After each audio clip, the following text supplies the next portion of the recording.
Olá pessoal, meu nome é Bruno, eu sou historiador militar e hoje eu estou aqui para conversar e trazer luz sobre um dos assuntos mais polêmicos da atualidade, dos debates que tem rodeado a internet. Hoje nós vamos falar sobre o fascismo. O nosso intuito aqui como projeto, o Almanac Militar em si, não é necessariamente nos posicionar nem em relação a candidatos ou ao partido de ninguém, mas sim trazer informações históricas sobre este fenômeno que rodeou aí toda a história do século XX e que hoje está na moda nas discussões pela internet afora.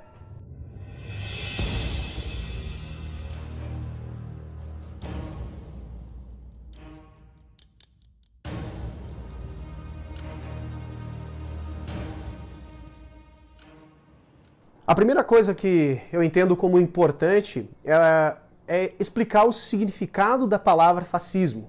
A palavra fascismo, originalmente, é uma palavra latina. Ela significa faces ou fasci. Essa palavra, na verdade, o significado dela é feixe, e ela representa o conjunto de hastes de madeira que eram unidas para formar uma espécie de machadinha. Ela era muito utilizada por magistrados na época da República Romana e ela tinha um significado, um simbolismo muito forte, porque esses magistrados eles utilizavam esse machado com feixe ou fate para punir pessoas por N situações. E a primeira vez que ela foi utilizada no contexto do século XX, na história contemporânea, foi em 1919, quando Benito Mussolini utiliza esse termo para definir os membros de um grupo que ele estava formando, que é o tema do nosso vídeo de hoje. Antes de mais nada, de falar do fascismo e da origem dele, é preciso só relembrar qual era a situação da Itália, o palco deste regime no século XX.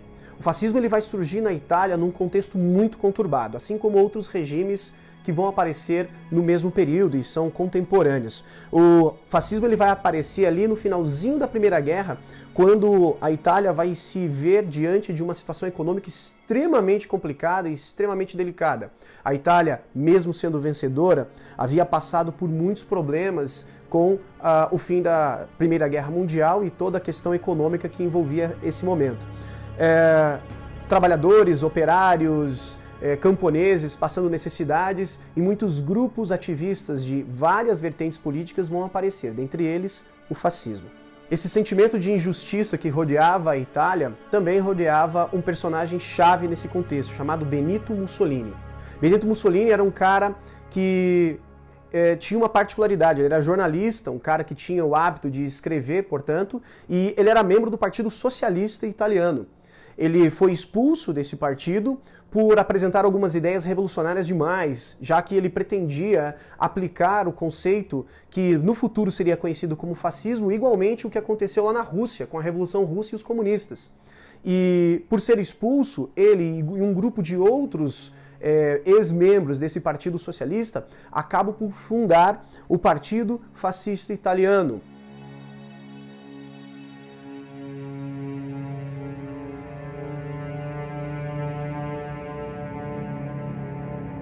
O próprio Benito Mussolini, em 1919, ele define o fascismo da seguinte maneira: contra o atraso da direita e a destrutividade da esquerda, somos livres para acreditar que este é o século da autoridade, um século tendendo para a direita, mas um século fascista. Repare que aqui nós já começamos a enxergar a ideologia fascista e o que ela viria a representar quando de fato assumisse o poder na Itália. Ele está falando em 1919, o fascismo vai aparecer em 22. Então é interessante que não havia uma predisposição de Mussolini e todos os seus seguidores nesse contexto em criar um partido de esquerda ou de direita. O segundo ponto seria que Mussolini, citando um posicionamento do fascismo no espectro político mais teórico, onde ele diz: o fascismo sentado à direita também poderia estar sentado e montado ao centro. Essas palavras, de qualquer caso, não têm significado fixo e imutável. Eles têm um assunto variável em localização, tempo e espírito. Nós não damos a mínima para essas terminologias vazias e desprezamos aqueles que são aterrorizados por essas palavras. Palavras de Benito Mussolini. Podemos concluir aqui rapidamente, antes de entrar mais profundamente no fascismo, de que o próprio criador do regime fascista italiano não ligava para nenhuma definição de esquerda ou de direita, extrema esquerda ou extrema direita. E é uma coisa que nós temos muito visto na internet. Temos visto jovens jogando responsabilidade de um regime que é considerado como a podridão do século XX para o outro lado, ou seja, um regime oposto àquilo que ele crê ou que ele acredita. Falando mais especificamente sobre a história do fascismo, quando Mussolini funda um grupo conhecido como o Fátio di Combattimento, em italiano, desculpem até o sotaque, mas em português literal, o feixe de combate, esse grupo ele procurava necessariamente lutar primeiro pela população italiana, segundo seus discursos, combater comunistas e lutar contra o imperialismo da burguesia italiana. O mais interessante é que, em 1921, já se tornando o partido fascista, Mussolini ele vai surpreender nas eleições da Itália, elegendo 35 membros para a Câmara dos Deputados.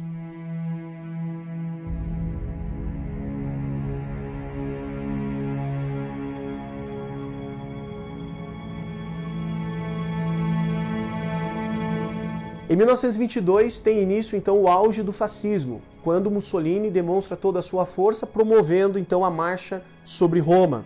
A Marcha sobre Roma nada mais era do que um movimento de manifestações pelas ruas da Itália contra o rei, o monarca Vítor Emanuel III, com o intuito de intimidar e promover a luta pelos interesses dos trabalhadores italianos. Como resposta a este movimento, o próprio rei chamou Mussolini na capital, Roma, e entregou a responsabilidade para Mussolini, que inicialmente não fazia parte do parlamento italiano, para equilibrar os problemas do Estado, consolidando o poder de Mussolini.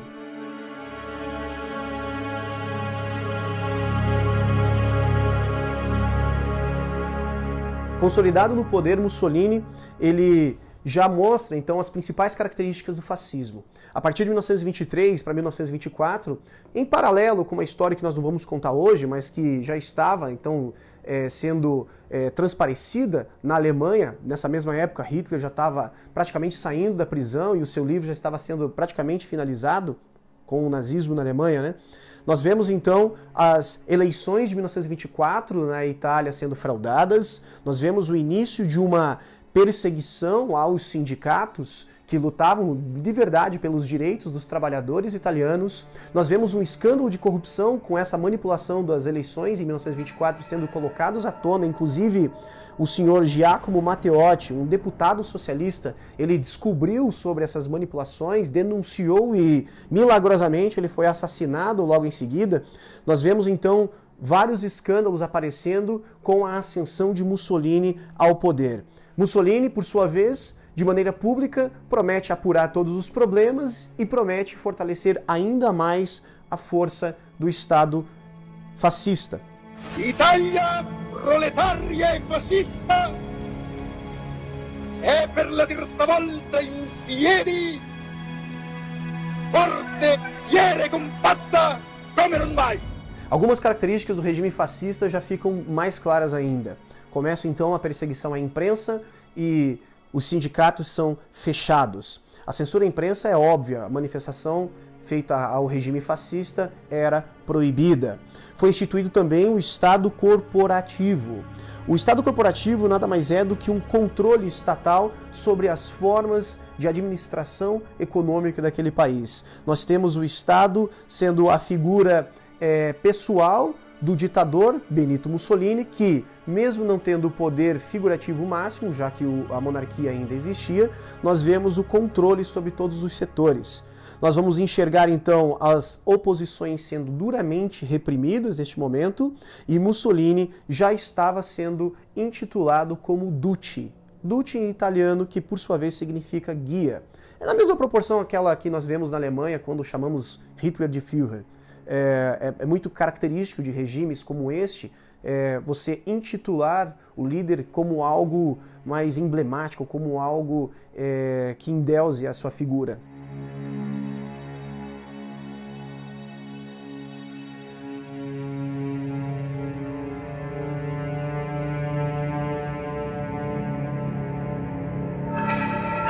O auge para Mussolini foi o acordo com a Igreja Católica. É bem verdade que no fim dos anos 20 ainda a Itália não tinha um poder fascista completamente consolidado, visto que as alianças com outros países com características similares ou ainda as alianças internas não estavam de total maneira consolidadas ou fortalecidas. O interessante é que um dos principais opositores que tem capacidade para a manipulação da opinião pública, como a Igreja, não estavam sob controle de Mussolini. O Tratado de Latrão vem para quebrar isso. Foi um acordo feito entre a Igreja Católica e o próprio Mussolini para a criação do Estado do Vaticano.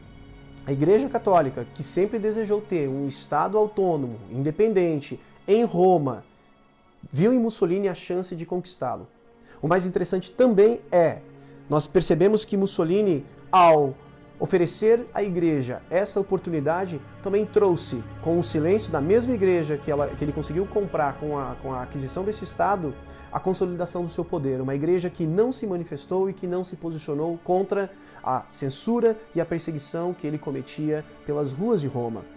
E eu acredito que, para finalizar um pouco desse início de debate histórico, lembrando que nós do Almanac não temos a intenção nenhuma de cessar o assunto ou encerrar assunto algum, nós pretendemos somente lançar o questionamento histórico e forçar vocês literalmente a procurarem em literaturas ou documentários ou qualquer coisa similar a formação da sua própria opinião a respeito deste assunto.